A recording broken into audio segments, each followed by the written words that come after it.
Several years ago, I heard a story about a young family driving through an unfamiliar suburban neighborhood, exploring a possible shortcut.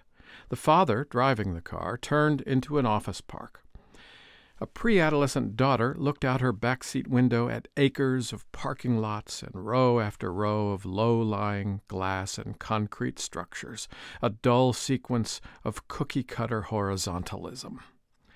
After several minutes, the daughter asked, "Dad, why are there so many churches around here?" It's a sad story. I remembered it as I was reading Duncan G. Stroik's beautiful book, The Church Building as a Sacred Place, Beauty, Transcendence, and the Eternal. That little girl in the back seat had probably not perceived beauty, transcendence, or eternity in the utilitarian architecture of the office park. So why did she assume these ugly, boring, practical, forgettable buildings were churches? Stroik asks some similar questions in the introduction to The Church Building as a Sacred Place. We seem to have lost the ability, he muses, quote, to make new buildings which exude that ineffable sense of the sacred, which can be rightly called the presence of the Almighty. Why is it that few of our churches built in recent decades intimate that the church building itself and the celebrations taking place within it are sacred? Recent church structures often seem of this world rather than otherworldly, down to earth rather than heavenly, more secular than sacred. In this increasingly secular age, our houses of worship, by blending in with contemporary architecture, are in danger of becoming mere theaters and assembly halls, rather than sacred and prophetic places, close quote. That last adjective, prophetic, is especially notable. Precisely because our age denies the reality of transcendence, the Church's forms of cultural expressions, beginning with its buildings, should proclaim something more elevated and interruptive than therapeutic niceness. Stroik's book explores in some detail the theory and practice of architectural design that serves the liturgical, devotional, and symbolic life of the Church. He argues that the architectural language of modernism, despite its popularity in 20th century church buildings, is ill-suited for the kind of space and place a church building should be. When we talked about his book, we began by discussing this idea of the rhetorical power of buildings. I think the modern idea of an architectural language comes from Sir John Summerson's essay on the classical language of architecture. It's an older idea, but I think he explains very well this idea from the classical tradition. What I'm interested in, and what I've always been interested in, is architecture as a civic art. Architecture is for the public, the rich, the poor, the educated, the uneducated, and how do you speak to all of those people? How do you serve all of those people? And can architecture speak? And so that's what we've been trying to pursue, and I think that following Summerson, the classical tradition, which is broad, seems to be the most articulate language of architecture, which isn't to say there aren't other languages. For all of its goal of being universal, or the early 20th century term, the international style, modernism tends, its idea of speaking to people is pretty guttural. It's pretty primitive. Maybe it's emotive, but the idea that buildings could be made up of, have a idea or a theme, and then within that theme you have paragraphs, and then within that paragraph you have sentences and words, and there's actually punctuation, and there's things you're trying to say. I don't see that as much in modernism. Maybe there's some great buildings that one could say that they speak, but perhaps the best example is how traditional cities and traditional buildings speak to each other. There's a discussion amongst them and to the people that are visiting them, whereas you could take three famous modernist buildings and plop them down next to each other and they wouldn't have anything in common. Obviously, the literal metaphor we do connect with when we talk about architecture as a language, but probably, architecture being, like Goethe said, frozen music, architecture probably the best analogy is music, and you think of a symphony or a large piece of music and how there are themes, and the themes are developed, but there's change, and there's different instruments and different pieces, but there's an overriding theme that then there's sub-themes. And we'd like, I believe great architecture does the same thing, that it speaks to people. And a little bit like music, you experience it over time. And like a good piece of music, well, I always like to compare this, a top 40 pop song that you hear the first time, you go, oh, that's kind of neat. It's got a good rhythm, or it's kind of fun. And for many of us, after you've heard that, 20 times, you're like sick of it. A good work of music, a good painting, and a good work of architecture, you should be able to return to it and hear new things, see new things. Duncan G. Stroik is an articulate advocate for architectural wisdom. He's also a practicing architect and professor of architecture at the University of Notre Dame. Like many contemporary theologians who have reconnected with pre-modern theology and piety, his ideas about the Church's architectural witness are rooted in a commitment to the reality of beauty. If we really believe this is God's house or His people's house, we're going to seek to make it our best, and that it means beautiful.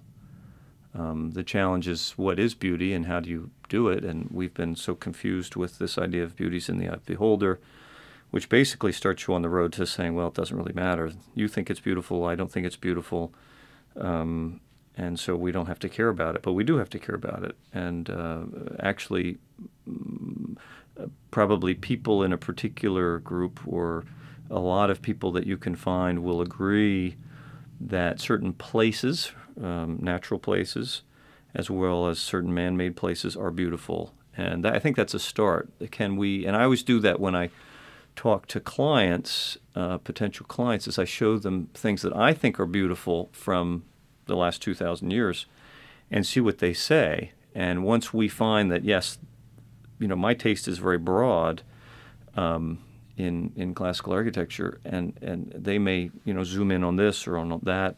I have a client right now who's very interested in something Byzantine, something that comes from Constantinople and that tradition. I have others that, love the Gothic, or others that want something that feels, they would say, more, simple early Christian.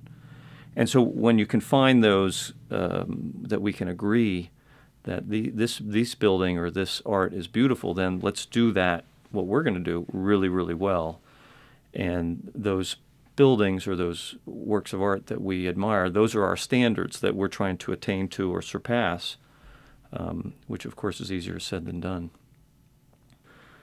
I don't know what you find, but I know there's a recent article in LA about even the mega churches on the West Coast, which have been so successful at building these non-church-like buildings, that they are now trying to reach out to the next generation, the younger generation, and doing chapels or special rooms that might have things that are more recognizably church-like, or maybe they have beam ceilings. I mean, it's very simple kind of things that they're doing. Maybe there's a tower or some candles. And I'm not sure, is that the 30-year-olds that they're going after, or is that the 18-year-olds? I know that I find that in my generation, the 50-year-olds, people that have grown up with suburban modernist churches, that they can't really get excited about those buildings anymore. They might still worship in them. That might be fine. That might be what they know. But especially if they've traveled around the States or around Europe and they've seen other great things, they're aware that there's really great stuff out there that they don't have. And so I think that what we've been doing is less compelling, even if it's affordable and it's what we're doing, One of the most interesting essays in The Church Building as a Sacred Place was called The Show Must Go On, which told the story of the trend in the 19th century for churches, especially Protestant churches, to be designed after the model of lecture halls or theaters. That essay relies on the scholarly research of Jean Halligan-Kilde in her book When Church Became Theater, The Transformation of Evangelical Architecture and Worship in 19th Century America. The idea of the Protestant auditorium church, which seems popular, since World War II, certainly 50s, 60s, the modernist building, and more of an auditorium, maybe more casual, not too much imagery. And then, of course, really, in a big way, emphasized with the mega churches, which were consciously nondescript auditorium, maybe, even looking like a Walmart or big box store. So people would feel comfortable in them. That was the argument, placing them on the highway, where people would get there easily, and thinking about the church as almost like a business to draw people in for the right reasons, of course. We think of that as some new end of 20th century idea, maybe started by Schuller out in California. But so it has this long tradition starting from the Reformation of wanting churches which are more emphasis on preaching, and then less or no iconography, maybe destroying the imagery that was in a Catholic church, the previous Catholic churches. But what really happens is the 19th century embraces the idea of the building as more like a theater, inspired by Charles Finney and his outdoor tent revivals, meeting out in the grass and kind of gathering around, and the preacher, and then when you move inside, where you go, and he actually rents an old theater in Manhattan and turns it into, kind of converts it into a church, and it's semicircular, and there's a big stage, and you can kind of perform on that, even though the architecture, you might say, is traditional, but it's really a theater. And then he moves uptown and builds a larger building, Broad Street Church, that is modeled on this theater.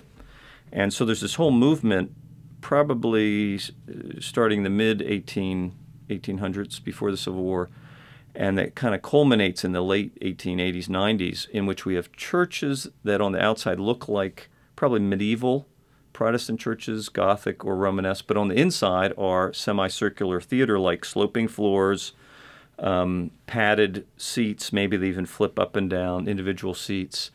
They don't have cup holders yet. That has to wait. And so it's really emphasizing the church as theater. Now, so that is a fascinating part of our history that really the 19th century really promotes, and it's very successful in most of the major Christian Protestant denominations, and then kind of disappears for a while or quiets down, and then it's revived with modernism, and certainly by the World War II, it's in style, back in style, but without the traditional medieval architecture. Stroik is very aware of the danger of a reactionary and sentimental response to the mistakes of modernist architecture. He wants church architects to avoid the temptation of sensational or superficial simulation of beauty, which would end up being as little connected to the sacred as are those banal office parks. We do something that seems better than what our parents did, but it's just different, and it's what they did was maybe mediocre, and it was mediocre modernism, and now we're just doing mediocre traditionalism, and that's no good. I mean, that's getting back to von Balthasar and beauty, and it's getting back to St. Paul and excellence, seeking excellence for God. And yeah, that's our biggest problem. And of course, if we do that, then our children or our children's children may say, look what they did, it was junk. So we really want to do something that is great and that will last and that is timeless. And that doesn't mean that the next generation can't paint the walls differently or bring in different artwork or make some modifications, but they'll do that respecting what we did, that we gave them something good and now they're going to make it different or even better. And that's, again, getting back to that idea of a language. If I'm speaking a language architecturally, the next generation can speak that same language and speak to what I've done and change it, still speaking along with it. And I love to use the example of, in our country, you would think of, the U.S. Capitol, which, built from the time of federalism up through really the 1960. They moved the front pediments out further. But let's say, 10 major architects worked on it. And yet you go to that building, and if you're not an architect, it really feels like a piece. It feels like it goes together. And that's the goal, I think, of a classical architect, is that you can add, you can subtract, you can change, but when it's all done, the building is a whole, it's a body. When you think of great buildings in Europe, great churches, maybe St. Peter's is the best, built over 150 years. Again, 10 great architects. Actually better architects than the ones that worked on the U.S. Capitol. They had big egos, and yet, in spite of their big egos, there's a common classical language that you can find through the building that allows for individuality, differences, different emphases, different kinds of chapels, let's say, different kinds of altars, and yet it can all be of a piece. And again, isn't that what Christianity is about? We're living based on writings that were done 2,000 years ago. We're learning from those who've gone between the apostles and today, and so it's really it's a conversation that goes on amongst all of us, and of course it goes on amongst us and the Trinity.